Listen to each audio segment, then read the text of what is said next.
మహాగణాధిపతయే నమః. ఓం గురుభ్యో నమః. ఓం శ్రీమాత్రే నమః. పరమేశ్వర స్వరూపమైనటువంటి జ్యోతిష, వాస్తు మరియు ఇతర అనేకమైనటువంటి శాస్త్రములను మనకు అందించినటువంటి మహర్షులకి నమస్కారం. హయగ్రీవ హయగ్రీవ హయగ్రీవేతి యో వదేత్ తస్య నిస్సరతే వాణి జహ్నుకన్యా ప్రవాహవత్. అరుణాం కరుణాతరంగితాక్షీం ధృతపాశాంకుశపుష్పబాణచాపాం అనిమాదిభిరావృతాం మయూకైః అహమిత్యేవ విభావయే భవానీం. శ్రీమాత్రే నమః. ప్రేక్షకులకి ఆ లలితాంబిక అమ్మవారి యొక్క అనుగ్రహం పరిపూర్ణంగా కలగాలని మనస్ఫూర్తిగా కోరుకుంటూ మనం ఈరోజు గురువు యొక్క మార్పు, మనకి మేజర్ ప్లానెట్స్ అయినటువంటి రాహు కానీ, కేతు కానీ, గురువు కానీ, శని కానీ మారినప్పుడు మేజర్ చేంజెస్ జరుగుతూ ఉంటాయి. ఆ రకంగా మే 15వ తేదీ నుంచి గురువు వృషభ రాశి నుంచి మిథున రాశిలోకి మారుతున్నాడు. అక్టోబర్ 19వ తేదీ కల్లా మళ్ళీ మారిపోతాడు, కర్కాటకంలోకి మారిపోయి నవంబర్ 12వ తేదీ నుంచి మళ్ళీ వక్రించుకుంటూ కర్కాటకంలో వక్రగతి ప్రారంభమై మనకి మిథునంలోకి రావడం జరుగుతుంది.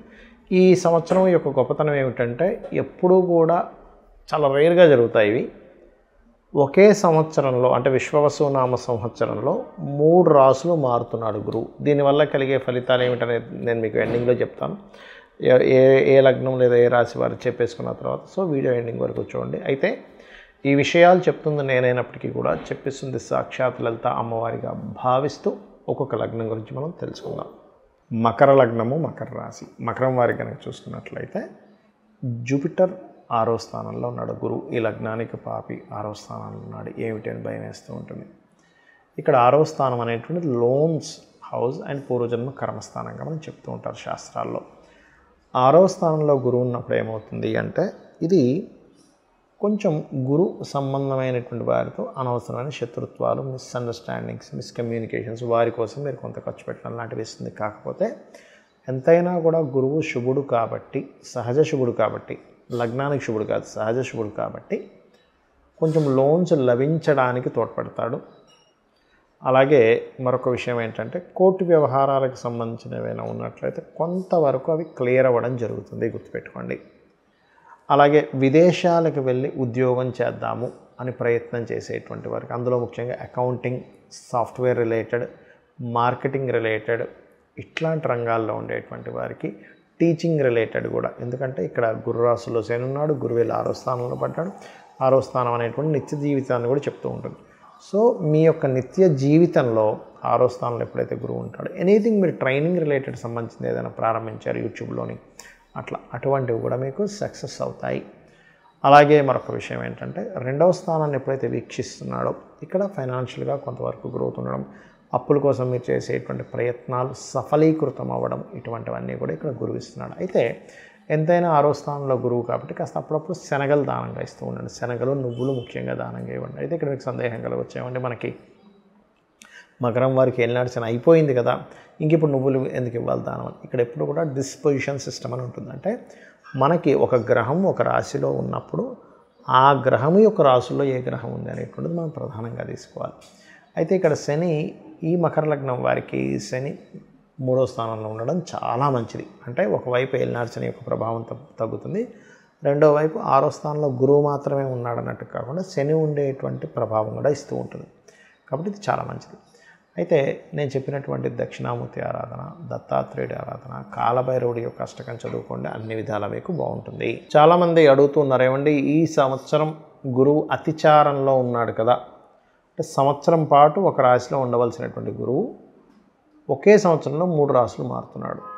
గురువుని మనకి ఆస్ట్రాలజీలో జీవుడుగా చెప్తారంటే ప్రజలు, జీవులు, జీవంలో ఉన్నటువంటి ప్రతిదీ కూడా గురువే, జీవకారకుడు. అందుకే మనకు చూడండి కరోనా వచ్చినప్పుడు కూడా మీరు అప్పుడున్న ప్లానటరీ పొజిషన్స్ని కనుక గమనించినట్లయితే శని, గురువులు కలిసి మకరంలో ఉన్నారు. జీవకారకుడైన గురువు నీచబడి శనితో కలిసి ఉండడం వల్ల దానికి ప్రామాణికమైన ఒక శ్లోకం కూడా మనం అప్పట్లో చెప్పుకున్నాము, ఎందుకు ఇటువంటి విపత్తులు వచ్చాయనేట్టు. అయితే మరి ఈసారి అలాంటి రోగాలు ఏమైనా వస్తాయా అంటే రోగం అనేటువంటిది రాదు అనేటువంటిది మనం ఆల్రెడీ 40 రోజుల క్రితమే చెప్పుకున్నాం.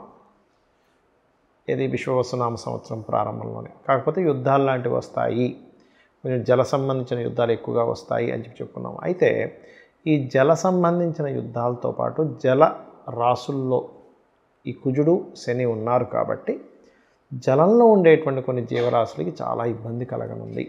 జల యుద్ధాల మూలంగా కావచ్చు, అణుబాంబు పేలడం వల్ల కావచ్చు, జలంలో ఉండేటువంటివి చాలా మటుకు ఇబ్బంది అవుతుంది. అదేవిధంగా గురువు ఎప్పుడైతే 3 రాసులు మారుతున్నాడో, అంటే వృషభం నుంచి మళ్ళీ మిథునము నుంచి మళ్ళీ కర్కాటకం, మళ్ళీ వెనక్కి రావడం అంటే ఏమిటి, జీవుల యొక్క మార్పుల్ని చూపిస్తుంది. అంటే ఒక యుద్ధ సంబంధించినటువంటి ప్రభావం వల్ల ఉన్నటువంటి ప్రజలు ఇక్కడ కాదు, ఇక్కడ నుంచి ఇంకో దగ్గరికి వెళ్తే మనం సేఫ్గా ఉంటామేమో అనేటువంటి దాన్ని ఒక సేఫ్ జోన్లోకి వెళ్ళడం.